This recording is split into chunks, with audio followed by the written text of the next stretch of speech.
આપણી આસપાસ જે દુનિયા છે, જે આપણા ઘરોને રોશન કરે છે, આપણા ઉદ્યોગોને ચલાવે છે, એની પાછળ એક અદૃશ્ય તાકાત કામ કરે છે. પણ શું થાય જ્યારે આ જ તાકાત બેકાબૂ બની જાય? ત્યારે એ ખતરનાક પણ બની શકે છે. ચાલો, આજે આ જ વિષયમાં ઊંડા ઉતરીએ. એક પળ માટે વિચારો, પાવર લાઇન પર જોરદાર વીજળી પડે. આંખના પલકારામાં હજારો વોલ્ટની ઊર્જા આખી સિસ્ટમમાં દોડી જાય. આને કહેવાય ઇલેક્ટ્રિકલ ફોલ્ટ. અને જો એને તરત જ રોકવામાં ન આવે ને, તો પરિણામ બહુ જ ભયાનક આવી શકે છે. આ બેકાબૂ ઊર્જા એક વિદ્યુત આર્ક બનાવે છે. સમજો કે જાણે પ્લાઝમાનો એક સળગતો પુલ. એ એટલો ગરમ હોય છે કે ધાતુને પણ પાણીની જેમ પીગળાવી દે, મોટા સાધનોનો નાશ કરી નાખે અને આખા શહેરમાં બ્લેકઆઉટ લાવી શકે. અહીં દાવ પર બધું જ લાગેલું છે. અને સમય તો બિલકુલ નથી. તો આટલા મોટા વિનાશને રોકવા માટે શું જોઈએ? આપણને કંઈક એવું જોઈએ જે મિલિસેકન્ડમાં જ એક્શન લઈ શકે. એક એવું ડિવાઇસ જે આ વિનાશકારી કરંટને સુરક્ષિત રીતે રોકી દે.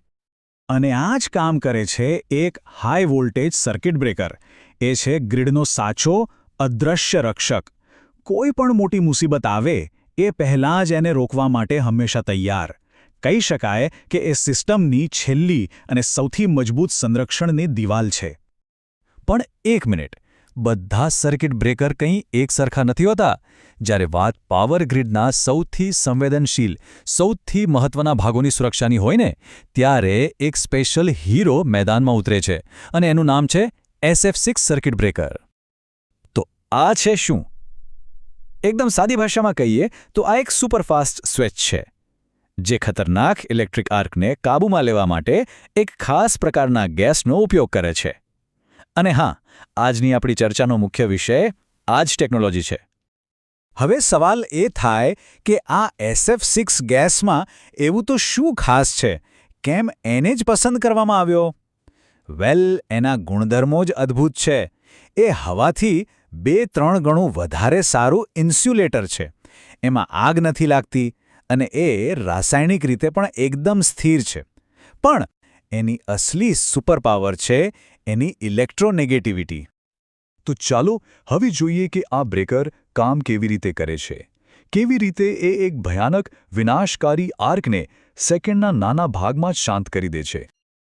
આખી પ્રોસેસ છે ને, એ આંખના પલકારા કરતાં પણ વધુ ઝડપી છે. જુઓ, બસ આ 5 સ્ટેપ્સમાં બધું પૂરું. સૌથી પહેલાં ફોલ્ટ ડિટેક્ટ થાય છે.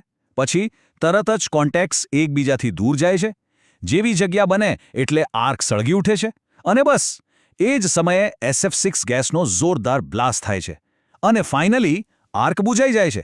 ખેલ ખતમ. થાય છે એવું કે જેવું મૂવિંગ કોન્ટેક્ટ ફિક્સ કોન્ટેક્ટથી અલગ થાય એટલે વચ્ચે એક ગેપ બને છે અને એમાં જ આર્ક સળગે છે. પણ એ જ સેકન્ડે એક વાલ્વ ખુલે છે અને એકદમ હાઈ પ્રેશરથી, લગભગ 14 kg/cm²ના દબાણથી SF6 ગેસ સીધો એ આર્ક પર જ ત્રાટકે છે. અહીં જ આખી ગેમનો સાયન્સ કામ કરે છે. ઇલેક્ટ્રોનેગેટિવિટી. આ શબ્દનો સીધો મતલબ છે ઇલેક્ટ્રોનને પોતાની તરફ ખેંચવાની, આકર્ષવાની તાકાત. અને SF6 ગેસ એ આ કામમાં માસ્ટર છે. સમજો કે એ ઇલેક્ટ્રોન માટે એક શક્તિશાળી ચુંબક છે. આને સમજવા માટે એક મસ્ત ઉદાહરણ છે, ઇલેક્ટ્રોન સુપર સ્પોન્જ. વિચારો કે આર્કને જીવતો રાખવા માટે ફ્રી ઇલેક્ટ્રોનનું બળતણ જોઈએ. SF6 ગેસ એક સ્પોન્જની જેમ આ બધા જ ફ્રી ઇલેક્ટ્રોનને ચૂસી લે છે અને પછી એવા ભારે આયન બનાવે છે જે કરંટને આગળ વધવા જ નથી દેતા. હવે ઇલેક્ટ્રોન જ ન રહ્યા તો આર્કને ઊર્જા ક્યાંથી મળશે? એ બિચારો ભૂખ્યો મરી જાય છે.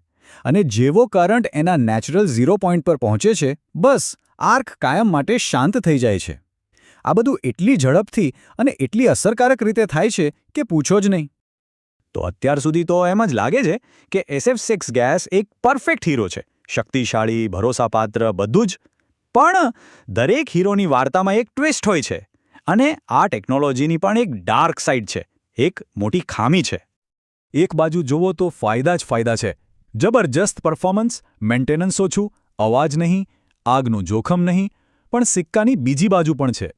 એ મોંઘું છે, ગેસ લીક થવાનું જોખમ રહે છે અને સૌથી મોટી વાત, એનાથી પર્યાવરણને એક ગંભીર ખતરો છે. આંકડો જુઓ, 23,500 ગણું.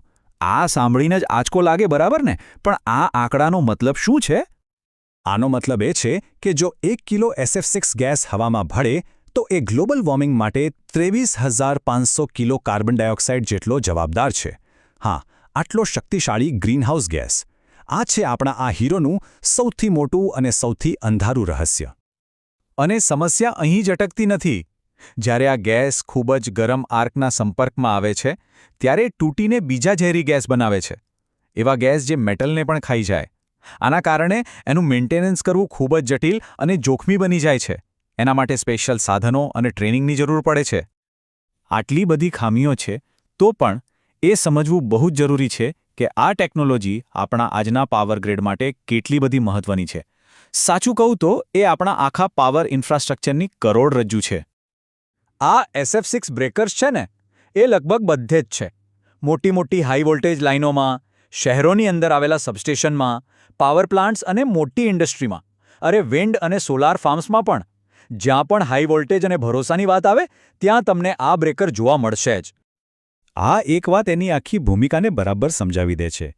નાના ડિસ્ટ્રિબ્યુશન નેટવર્કથી લઈને મોટા ઔદ્યોગિક પ્લાન્ટ્સ સુધી દરેક જગ્યાએ સેફ અને ભરોસાપાત્ર ઓપરેશન માટે એ જરૂરી છે.